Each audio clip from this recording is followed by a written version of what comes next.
Bom, pessoal, aula passada nós falamos até o manejo circulatório, questão de reposição volêmica no paciente, contenção de hemorragia, né? Começamos ali também bem dizer ali o controle da hipotermia, né? A prevenção de hipotermia nesse paciente aí já frente à própria reposição volêmica, né? No soro aquecido, no cristalóide aquecido que eu vou passar nesse paciente a 39 graus, tá? E vamos prosseguir aqui então para a letra D, que é a parte de disfunção neurológica, a avaliação neurológica do meu paciente. Como vai funcionar? Primeira coisa, escala de Glasgow, né? Escala de coma de Glasgow. Vou fazer aquele teste de responsividade, de reatividade, de abertura ocular, resposta verbal e resposta motora. Tá? A gente vai ver aqui mais detalhado. A avaliação pupilar. A avaliação pupilar a gente já pode dizer que já começa a abranger na própria escala de coma de Glasgow, né? Nas novas atualizações, onde elas já entram também lá interferindo na própria pontuação da escala de coma de Glasgow. E também a gente faz a avaliação de movimentos de extremidades. Então, o que seria essa movimentação de extremidades? Simplesmente a gente pede para o paciente, um exemplo, seu fulano, erga o braço direito, seu fulano, erga o braço esquerdo, só isso, tá? Não precisa ficar avaliando dedinho por dedinho, não. Isso aqui é jogo rápido, é avaliação rápida no pronto-socorro, na sala de trauma, tá? Aqui é a situação de emergência. Beleza? Então a gente vai para essa sequência dentro da letra D. Então falamos letra A, tá? Letra A, estabilização de coluna cervical e permeabilização de vias aéreas, tá bom? Letra B, que é a parte ventilatória do paciente. Letra C, que é o manejo circulatório. Letra D, vamos agora à disfunção neurológica. Relembrando que o ATLS ela é sagrado, essa regra, essa sequência de atendimento ao trauma, ela é sagrada. Então, algum dia, se você se deparar com a seguinte pergunta: qual a prioridade? O que se fazer nessa situação? Lembre-se do ABCDE, tá bom? O paciente chegou na emergência, vai dar o caso clínico para você lá. Paciente chega trazido por SAMU ou chega trazido por terceiros, assim, assado, com tanto de PA, tanto de frequência cardíaca, tanto de frequência respiratória, tanto de temperatura, pálido, sudoreico, né? Qual a primeira coisa a se fazer? Então, é o ABCDE, tá bom? Letra A. Primeira coisa a fazer é a letra A. Preservar a via aérea e conter coluna cervical, tá bom?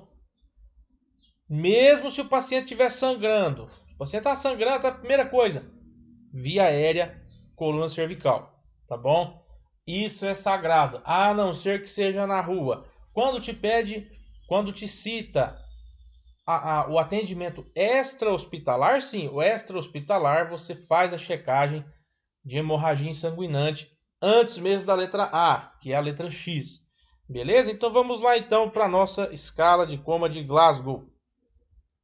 Primeiro parâmetro que a gente tem aqui é o parâmetro de abertura ocular, né? Resposta ocular. A resposta ocular, a abertura do olho, tá? Não confunda com reatividade de pupila. Beleza? Lembra que do maior para o menor. O olho é menor que a boca, né? A boca é menor que os braços. Então, do pequeno para o maior.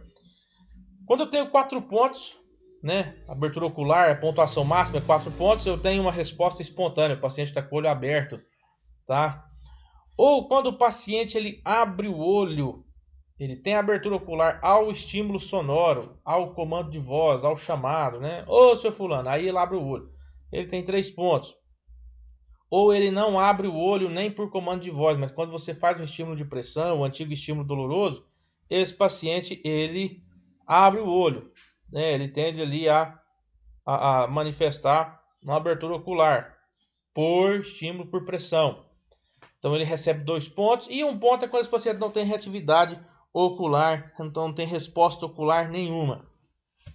Resposta verbal, pontuação máxima aqui, o paciente recebe 5 pontos de resposta verbal, que é quando o paciente está consciente, está orientado, né?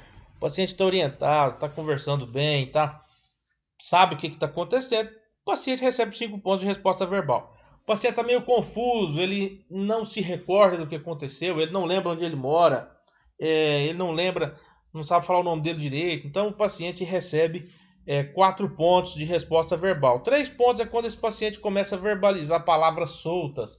Ou em outras bibliografias você vai achar com o nome também palavras desconexas. Como assim? Você pergunta para o paciente onde ele mora, ele fala um saco de batata, né? Ele fala uma coisa nada a ver. Tá? Então ele recebe 3 pontos. 2 pontos é quando esse paciente somente ele verbaliza sons. Em outra bibliografia você pode achar emite sons incompreensíveis. Aquele paciente que está só gemendo, grunhindo mesmo de dor. Tá? Cuidado, porque às vezes esse paciente pode estar também com obstrução de via aérea e você não viu ainda, tá bom? Você não fez uma boa checagem lá, uma boa permeabilização da via aérea. Beleza? Uma boa exploração digitálica ali, retirada de corpo estranho, retirada de fluido que está na via aérea do paciente ali. Ok? E ele recebe um ponto quando ele não emite som nenhum.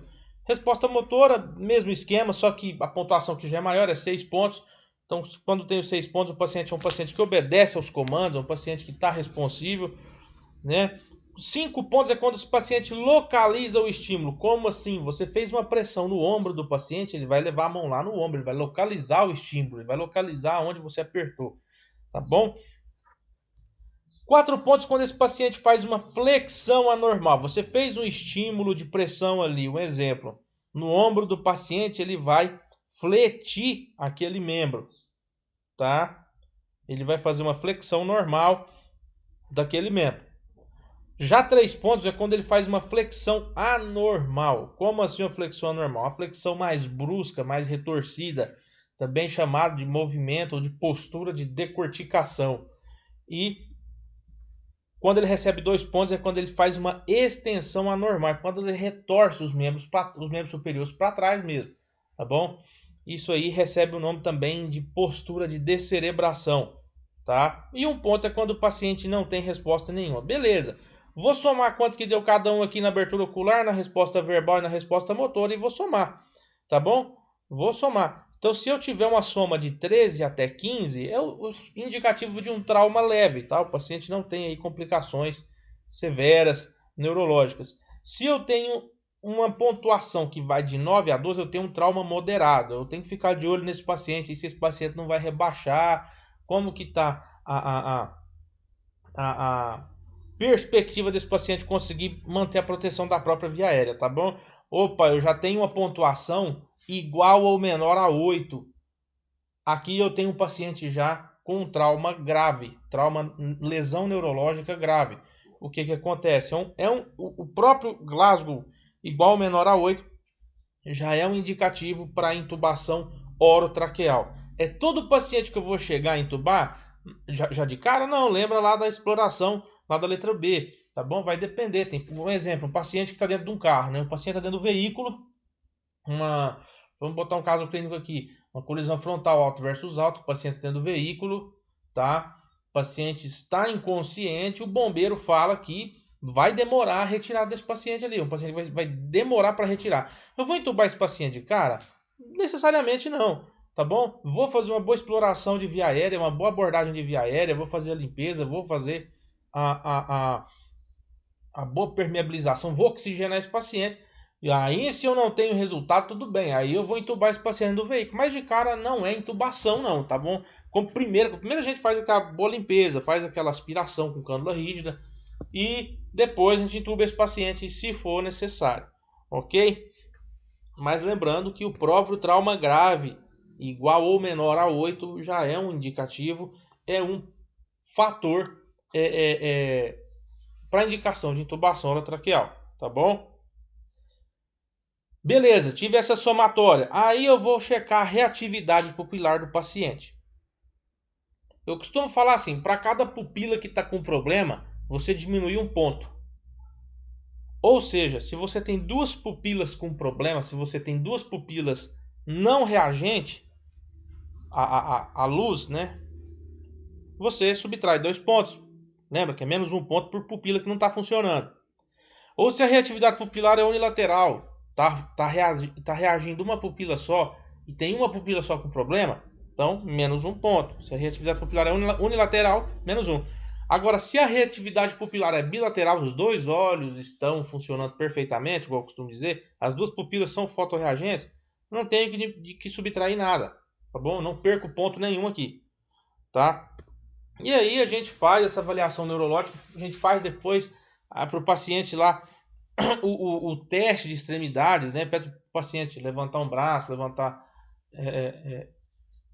erguer um membro inferior, o membro superior, o membro inferior, coisa simples, só para a gente fazer o teste de funcionalidade de extremidade, tá? Coisa simples.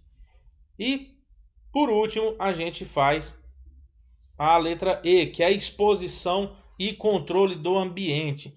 Aqui nessa exposição e controle do ambiente, eu faço a avaliação do paciente, tá bom? De ponta a ponta. Como assim? Eu vou despir esse paciente aqui dentro da ambulância ou dentro do pronto-socorro, tá bom? Aqui não tem frescura. Aqui dentro do pronto-socorro, dentro da sala de emergência, o paciente nu, tá bom? Aqui eu preciso encontrar lesão, eu preciso encontrar foco hemorrágico, eu preciso encontrar objeto empalado, tá? Objeto empalado nas costas do paciente, no quadril. Aqui eu preciso buscar lesões que eu não estou conseguindo enxergar com esse paciente, simplesmente ali em decúbito dorsal, tá bom? Aqui eu vou avaliar esse paciente de fora a fora, beleza?